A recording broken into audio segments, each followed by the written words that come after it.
What's up, YouTube world? This is Steven again. It is currently 3:11 p.m.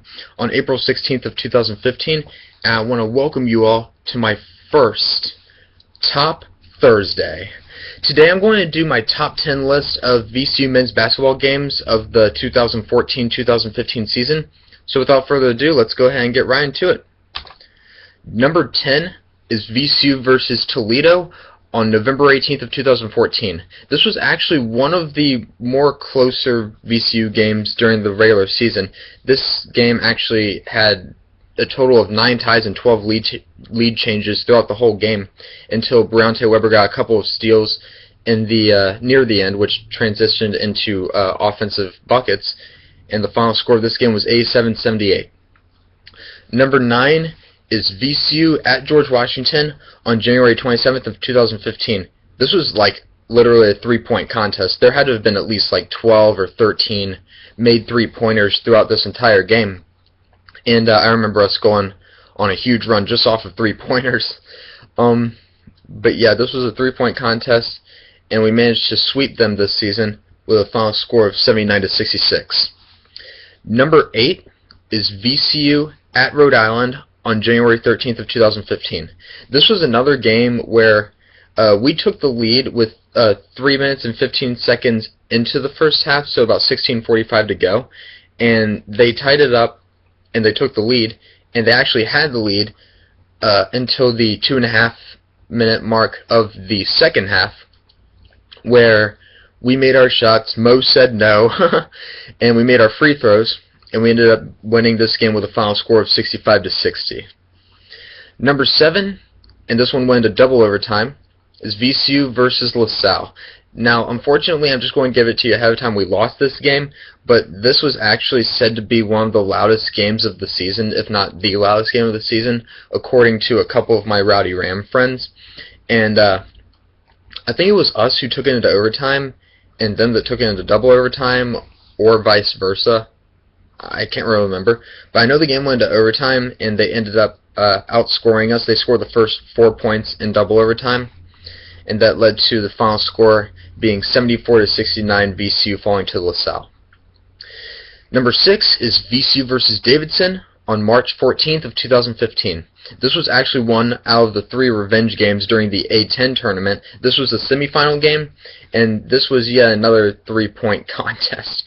We ended up going on a crazy run of like 40-11 or something like that with 11 minutes to go. So we scored about 40 points in 11 minutes after scoring 4 points in the first 9 minutes. So yeah, it was a crazy game, and we ended up giving revenge to them after them beating us down by 27 or 28 points, and we beat them down with a final score of 93-73.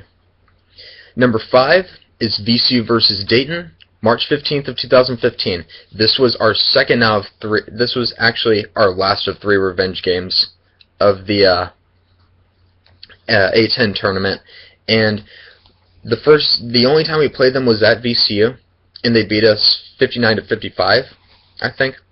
In this game, it was close the entire way. We ended up taking the lead, then they took the lead, and then we took the lead back for a while, and then they started coming back and tied it up with about 1 or 2 minutes to go, and I was very nervous. The people over at my house were nervous, and then we ended up making a layup and making our free throws, and ended up beating them and getting our first A10 championship with a final score of 71-65. Number 4 is VCU versus Richmond on March 13th of 2015. This was our first of 3 revenge games in the A10 tournament. This was the quarterfinals, and Richmond beat us in our first 2 meetings. This was our third, and this was a lot closer than I wanted it to be. We were losing by about 6 or 7, and then we ended up going like on a 15-7 run or something like that at the end of the game. And we made our free throws. We got a couple of really good and one opportunities and made those free throws, and we ended up winning. And they can put the brooms and dustpans away, because we got one against them this season, with a final score of 70-67 after TJ Klein missed a desperation 3-pointer after the buzzer sound, so it wouldn't have counted anyway, actually. Number 3 Is Vcu versus Northern Iowa, December 13th of 2014. This was actually another double overtime game that we went into during the season. We forced overtime after Travion Graham made a layup, and then Bohannon of Northern Iowa forced overtime with a clutch three-pointer that made the score 83-83. And then Travion Graham, literally just made a beeline three-pointer. It was a laser beam. It was just like straight on and swished in. It didn't have any arc at all. It was just a laser beam and swished. And then Wes Washburn of Northern Iowa got called for a charge on Briante Weber, and that was his 5th and disqualifying foul. And he was pretty much their team the entire game, scoring 31 points for them. And we ended up making our free throws and shots at the end, and this made the final score 93-87 after double overtime. Number 2 is Vcu at Richmond on February 25th of 2015. This is yet another game that went into double overtime. And the score, I can't remember the score during regulation, but I know we were down by 3, and Kendall Anthony misses his free throws. Now I want to give you a little snippet from VCU broadcaster extraordinaire, Robbie Robinson.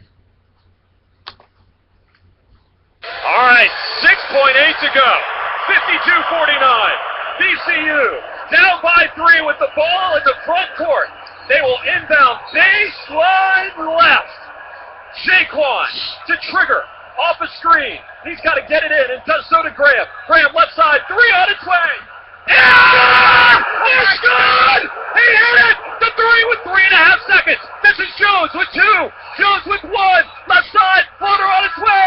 It is no good! And we're going to overtime! Are you kidding me? Jones' ball hits the rim. It hits again. It hits again. And it falls off. I love Robbie Robinson's calls. They're so ecstatic, and they get me pumped every single time I listen to them. That was the shot that took it into overtime. It was from China. And this was the shot that took it into overtime. In overtime, unfortunately, they pulled a Bradford Burgess versus Florida State and made a wide open layup that took it into double overtime. In double overtime, they ended up getting out to the lead, making their free throws. We couldn't hit many shots, and unfortunately we fell to them with a final score of 67-63. And my number 1 game of the 2014-2015 season is VCU at St. Louis. Now this game was yet again close the entire way. We actually had the lead for the majority of the game, and St. Louis ended up coming back with about, I want to say 37 seconds left, because there was more time on the shot clock than the game clock. I want to say about 2 more seconds, so about 37 seconds left. So yeah, with the score being 60-58 at this point with about 37 seconds to go, I want to send you guys over again to Robbie Robinson with another snippet from him of a three-pointer. Here we go. Weber into the front court, flashes to Johnson. Now Graham, Travion to the near side, gives it off to Weber. Briante puts it on the floor and gives to Cox. Cox looks for somebody, it's Weber. 22 seconds on the shot clock, 24 to go in the game. Weber feeds it off to Burgess. Another open 3 for Jordan. Bye! He got it to go! Jordan Burgess with the steely look.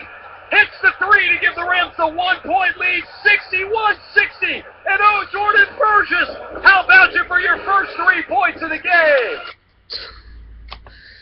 That made the score 61-60, and we ended up fouling St. Louis, and they ended up going to the free throw line for 2 shots because I think they were in the double bonus.